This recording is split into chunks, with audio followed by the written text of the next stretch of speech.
Hello students, जैसा कि आपको पता है कि हम कवर कर रहे हैं 1000 important MCQ before the examination of O level. तो इसी क्रम में जो पिछला वीडियो गया था उस पर आपने बहुत अच्छा प्यार दिया है, बहुत सारे व्यूज आए हैं, तो धन्यवाद। अभी तक के सबसे ठीक वीडियोस में एक वीडियो वो भी है, उसके लिए धन्यवाद आपका। आज हम चैप्टर नंबर 4 का पेपर नंबर 4 के चैप्टर नंबर 4 का दूसरा पार्ट देखने जा रहे हैं। बिल्डिंग आईओटी एप्लीकेशन इसका नाम है। प्रेजेंट किया जा रहा है कोर्स इन इंडिया के द्वारा। मेरा नाम है कौशल श्रीवास्तव और आइए इसको आगे बढ़ाते हैं। जैसे आपने पिछले वीडियोस पे सपोर्ट किया है, आप इसमें बेहतर करेंगे तो मेरा थोड़ा सा इनकरेज होता है, मेरी यूँ कहें कि मैं थोड़ा इनकरेज होता हूँ और बेहतर तरीके से बनाने के लिए। बाकी और कोई इशू हो तो आप उस पर लाइक वीडियो में कमेंट कर सकते हैं, साथ साथ आप मुझे सूचना दे सकते हैं टेलीग्राम के माध्यम से। लिंक जो है वो सारी डिस्क्रिप्शन में मिलेगी आपको। ठीक है, तो आइए शुरू करते हैं। सबसे पहला क्वेश्चन जो है आज का वो है, what is the main difference between digital and analog pin in the Arduino platform. Analog और डिजिटल पिन के बीच का अंतर पूछा गया है। Digital pin can read both signals and analog signal while analog pins can only read analog signal. B option है, digital pin can provide both input and output capabilities while analog pin can only be used for input. तीसरा option है, digital pins can read and write the binary values while analog pin can read continuous voltage values. Fourth जो है या चौथा option जो है D, pins are typically used for sensor and while analog pin is used for used for interfacing LED and other actuators. अगर हम इसे हिंदी में पढ़ें तो वही बात हिंदी में निकल के आएगी कि डिजिटल और एनालॉग सिग्नल दोनों पढ़ सकते हैं, जबकि एनालॉग केवल एनालॉग सिग्नल पढ़ सकता है। डिजिटल पिन जो है वो इनपुट आउटपुट दोनों करते हैं, जबकि एनालॉग पिन केवल इनपुट के लिए होता है। डिजिटल पिन बाइनरी मान को पढ़ सकते हैं और लिख सकते हैं, जबकि एनालॉग पिन सिर्फ वोल्टेज मान को पढ़ सकते हैं। ऐसे ही डिजिटल पिन आमतौर पर सेंसर के लिए उपयोग किए जाते हैं, जबकि एनालॉग पिन एलईडी और एक्यूटेड के लिए इस्तेमाल किए जाते हैं। अगर आपने डिजिटल और एनालॉग पिन के बीच का डिफरेंस देखा है तो इसमें आपको पता होगा कि जब हम एनालॉग की बात करते हैं और डिजिटल की बात करते हैं तो डिजिटल जो होता है वो बाइनरी वैल्यू को पढ़ना और लिखना दोनों करता है, और एनालॉग जो है वो वोल्टेज पे बेस्ड होते हैं। तो यहाँ पे इस बेस पे अगर हम करें तो ऑप्शन नंबर सी हमारा सही होगा। Question number 2, which of the sensor would you connect to an analog pin into an Arduino board? किस प्रकार का सेंसर कनेक्ट करेंगे। देखिए, इसका मैंने हिंदी ट्रांसलेशन ऑप्शंस का नहीं लिखा है क्योंकि बात एक ही जैसी हो जाती है। तो इसमें ऑप्शन है आपको एलईडी का, आपको ऑप्शन है डीएसटी का, आपको ऑप्शन है आईआर का, और आईआर मतलब इंफ्रारेड, और चौथा जो ऑप्शन है वो है बटन का। तो यहाँ आपको पता है कि आर्डिनो बोर्ड पे जब हम बात करते हैं तो फिर हम सीधे डीएसटी सेंसर की बात करते हैं।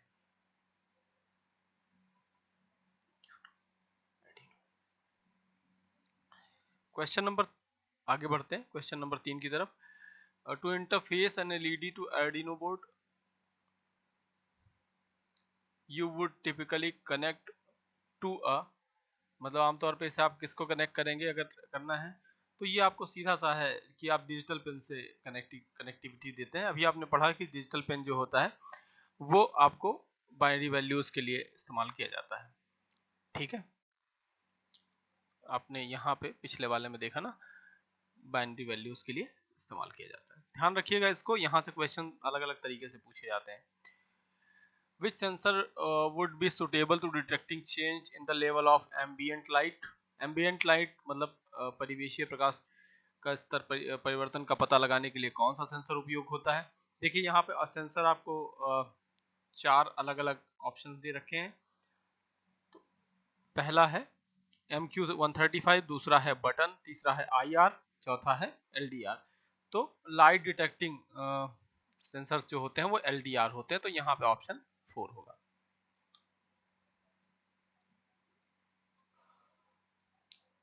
MQ135 is commonly used MQ135 को क्यों यूज किया जाता है? सिंपल तरीका है। देखिए MQ135 इसका सीधा सा जो ऑप्शन होगा वो है धुएं और अन्य हानिकारक गैसों का पता लगाने के लिए। बेसिकली स्मोक और हार्मफुल गैसेस जो होती हैं उनका पता लगाने के लिए आपको MQ135 सेंसर का इस्तेमाल करना पड़ता है। ठीक है, अगला क्वेश्चन है क्वेश्चन नंबर 6।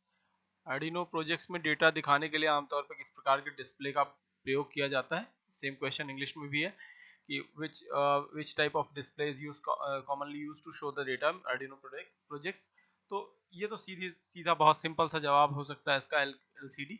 ठीक है, तो लिक्विड क्रिस्टल डिस्प्ले। ठीक है, question number 7। How many pins does the standard 16x2 LCD require to interface with Arduino? कौन कौन से कितने पिन का वो रिक्वायर होगा? तो 16x2 का LCD जो है रिक्वायर के लिए उसके लिए जो पिन इस्तेमाल होंगे वो बेसिकली 4 पिन का वो इस्तेमाल होता है। आपको अगर 4 पिन के बारे में और जानना है कि 4 पिन में क्या 2 3 4 जो चारों पिन होती हैं वो कौन कौन सी होती है, उनका क्या इस्तेमाल होता है, तो आप फुल लेंथ कोर्स में देख ही चुके हैं इसको, मैं बहुत अच्छे से समझा चुका हूँ। लेकिन अगर आपने वहां नहीं देखा है तो एक बार इसे पढ़ जरूर लीजिएगा।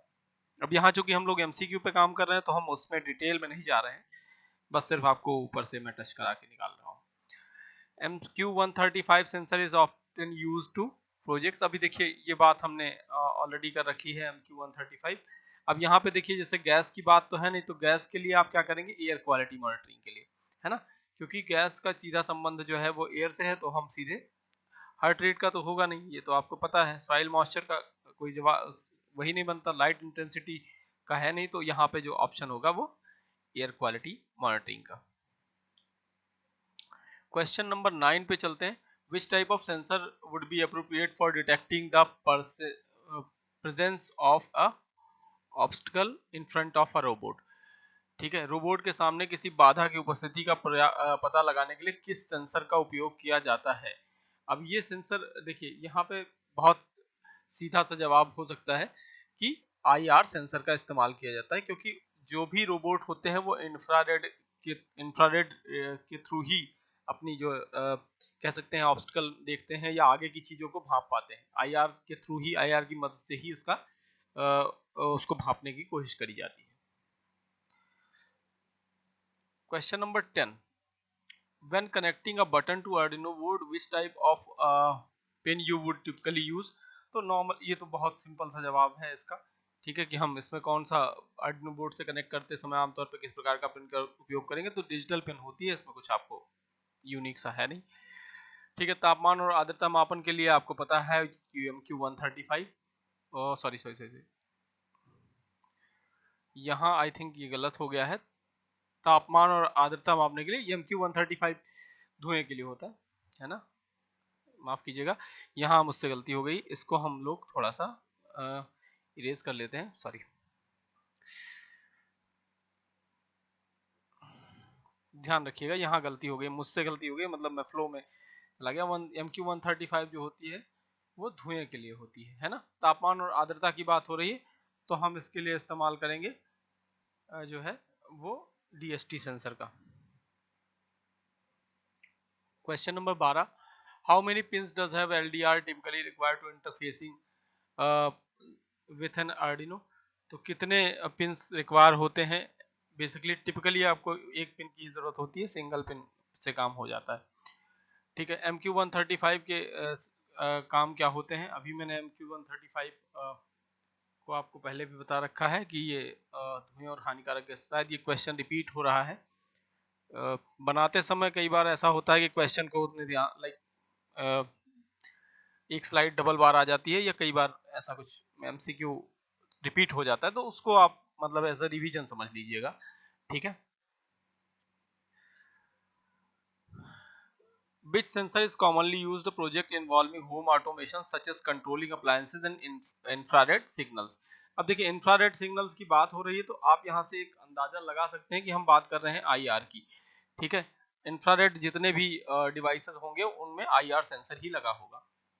ठीक, LDR मतलब लाइट डिटेक्टिंग का मामला होगा, MQ मतलब आपको मैंने पहले भी बता रखा है कि धुएं और गैस की बात होगी। तो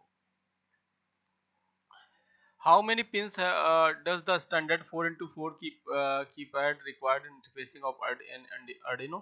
एक मानक 4x4 कीपैड को Arduino के साथ इंटरफेस करने के लिए कितने पिन की आवश्यकता होती है? आमतौर पे इसके लिए 4 पिन की आवश्यकता होती है। आई होप कि आपको क्लियर होगा, ये पहले से हमने ऑलरेडी पढ़ रखा है। अगला क्वेश्चन ये है कि SC05 Bluetooth model in context of Arduino project, sorry पूरा नहीं पढ़ा मैंने। What is the primary purpose of HC05 Bluetooth model in the context of Arduino project? Arduino परियोजनाओं के संदर्भ में HC05 Bluetooth मॉड्यूल का प्राथमिक उद्देश्य क्या है? तो देखिए, अगर हम Arduino में ब्लूटूथ जो यूज करते हैं उसमें उसकी बात करें, तो देखिए जब SC05 की बात होती है तो हमें ये पता है कि SC05 का इस्तेमाल होता है सीरियल कम्युनिकेशन के लिए। ठीक है, सॉरी, सीरियल कम्युनिकेशन के लिए। ठीक है, जब हम चूंकि ब्लूटूथ है तो वायरलेस होगा ही, लेकिन हम सीरियल कम्युनिकेशन अगर करते हैं तो उसके लिए हम इसका इस्तेमाल करते हैं। ऑप्शन नंबर सी सही होगा। ठीक, ये यही फिर वैसा ही क्वेश्चन है कि SC05 Bluetooth module use interfacing with other devices, which type of communication it will use. तो यहाँ पे ध्यान रखेंगे किस प्रकार के संचार का उपयोग करेगा। अगर हम बात करेंगे तो अभी हमने तुरंत पढ़ा है कि हम सीरियल कम्युनिकेशन की बात करेंगे, तो सीरियल कम्युनिकेशन यहाँ का सही जवाब होगा। An Arduino project, which component is commonly used to control and handle a 220 volt supply. देखिए 220 वोल्ट सप्लाई को हैंडल करने के लिए आमतौर पे Arduino प्रोजेक्ट में किस घटक का उपयोग किया जाता है? आपके ऑप्शंस हैं SC05 Bluetooth module, relay module, LDR और DHT सेंसर। देखिए DHT सेंसर आपको मैंने अभी बताया पर्यावरण से संबंधित है। ठीक है, SC ब्लूटूथ मॉड्यूल जो है वो आपको मैंने पहले अभी जस्ट तुरंत बताया है कि ये सीरियल कम्युनिकेशन के लिए इस्तेमाल किया जाता है। लाइट डिटेक्शन के लिए LDR इस्तेमाल किया जाता है। तो यहाँ पे जो इस्तेमाल होगा वो रिले मॉड्यूल होगा। तो आंसर जो होगा वो रिले मॉड्यूल का है। Question number 19, which of the main function of a relay module. Relay module का मेन फंक्शन क्या है? अभी जस्ट वही क्वेश्चन यहाँ रिपीट होके आया है। तो लो मॉड्यूल सिग्नल्स को उपयोग करने के लिए और उनको नियंत्रित करने के लिए। SC05 Bluetooth module Arduino board के साथ कैसे संचार करता है? How does the SC05 Bluetooth module communicate with Arduino board. तो अभी हमने ये बात करी है कि जब हम बात करेंगे Arduino बोर्ड की तो बेसिकली ये किसके थ्रू करेगा? सीरियल कम्युनिकेशन को। यहाँ पे UART कम्युनिकेशन से भी जाना जाता है, तो सीरियल कम्युनिकेशन के थ्रू करेगा। अब देखिए UART लिख जाए तो आप उसके लिए परेशान नहीं होंगे। ठीक है, कि कहीं ऐसा ना लिखा हो सीरियल, तो UART, इसीलिए क्वेश्चन को यहाँ पे मैंने रखा है इसको। What is the purpose of using relay module in Arduino project? Arduino project में relay module का उद्देश्य क्या है? तो यहाँ 4 ऑप्शन है। To measure analog signal, to digital control digital signal, interface with Bluetooth devices, control high voltage devices, low voltage signal. तो यहाँ पे आपको मैंने अभी रिले मॉड्यूल के बारे में जस्ट पीछे बात करी, तो वहाँ पे जो ऑप्शन होगा वो ये है कि निम्न वोल्टेज संकेतों को उच्च वोल्टेज सॉरी निम्न वोल्टेज के संकेतों का उपयोग करके उच्च वोल्टेज उपकरणों को नियंत्रित करना। ठीक है, SC05 मॉड्यूल ब्लूटूथ मॉड्यूल के बारे में एक है कि SC05 Bluetooth module enable communication between Arduino and other devices using. अभी ये बात हो चुकी है, फिर से मेरे ख्याल से क्वेश्चन फिर ये रिपीट हो रहा है। गलती हो रही है अभी थोड़ी बहुत, वो टाइम की वजह से हो रही है, थोड़ा टाइम कंज्यूम हो रहा है इसमें। हम लोग इसे लाइक रिड्यूस करेंगे जितना कम हो सकेगा। ठीक है, तो यहाँ पे ब्लूटूथ सिग्नल्स होगा, ध्यान रखिएगा। चलिए, रिले मॉड्यूल में विद्युत आपूर्ति को नियंत्रित करता है। कितने वाट की विद्युत आपूर्ति को नियंत्रित करेगा? ये भी बात आपको मैंने अभी पहले बता रखी है कि ये 220 वोल्ट के रिले मॉड्यूल जो है वो सप्लाई को नियंत्रित करते हैं। Question number 24, which communication protocol is commonly used for interfacing the SC05 Bluetooth module with Arduino board।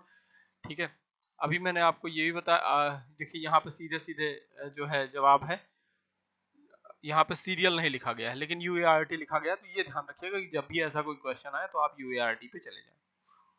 Question number 25, relay module को नियंत्रित करने के लिए SC05 ब्लूटूथ मॉड्यूल का उपयोग करते समय सेटअप में आर्डिनो की क्या भूमिका होती है। तो आर्डिनो की क्या भूमिका होती है, रिले मॉड्यूल में आपको पता है कि 20 वोल्ट का जो है नियंत्रित, लेकिन SC ब्लूटूथ सॉरी यहाँ पे क्वेश्चन अलग है, ध्यान दीजिएगा। रिले मॉड्यूल को नियंत्रित करने के लिए SC05 ब्लूटूथ मॉड्यूल का उपयोग करते समय सेटअप में आर्डिनो की क्या भूमिका होती है। तो यहाँ पे आप ये ध्यान रखेंगे कि ब्रिज के तरीके से एक्ट करता है फॉर द सीरियल कम्युनिकेशन। ठीक है, तो ऑप्शन नंबर ए सही होगा। यहाँ पे गलती होने की संभावना थी क्योंकि मुझे भी कंफ्यूजन थी यहाँ पे, लेकिन ये ध्यान रखिएगा, to act as a bridge for serial communication it is the use of SC05 Bluetooth module. देखिए, रिले मॉड्यूल को कंट्रोल करने की बात हो रही है, रिले मॉड्यूल की डायरेक्टली बात नहीं हो रही। रिले मॉड्यूल की डायरेक्टली बात होती है तो यहाँ पे 220 वोल्ट AC को नियंत्रित करने के लिए। ठीक है, उम्मीद है ये सेशन आपको पसंद आया होगा। आप जैसे पिछले सेशन को अपना प्यार देते रहे हैं, इसको भी लाइक कीजिए, सब्सक्राइब कीजिए, शेयर कीजिए, बाकी जो भी आपको करना है इसको अच्छे से नोट कीजिए, पढ़िए, और इससे क्वेश्चन आए तो कोशिश करिए कि यहाँ से गलतियाँ ना हो, क्योंकि ये बहुत छोटी छोटी हैं। मैंने एक ही क्वेश्चन कई तरीके से फॉर्म करके आपको दिखाया है, क्योंकि हम टॉपिक पे जा रहे हैं, करीब एक पर्टिकुलर टॉपिक से 25-26 क्वेश्चन बना रहे हैं, तो वहाँ से क्वेश्चन किस तरीके से आ सकते हैं हम उस पर पूरा फोकस कर रहे हैं। कुछ क्वेश्चन रिपीट हो रहे हैं, मैं कोशिश करूंगा कि अगली बार से रिपीटेशन ना हो, और बाकी इसे शेयर कीजिए, आप बढ़िया से पढ़िए। हम आपको प्रोवाइड करा रहे हैं माइंड मैप, है ना, उसको अच्छे से पढ़िए, अपनी कॉपी में नोट कीजिए, क्योंकि लास्ट टाइम में आप जब रिवीजन पे पहुंचेंगे तो आपको माइंड मैप ही काम आएगा। ठीक है, तो अभी के लिए धन्यवाद, मिलते हैं नेक्स्ट वीडियो में।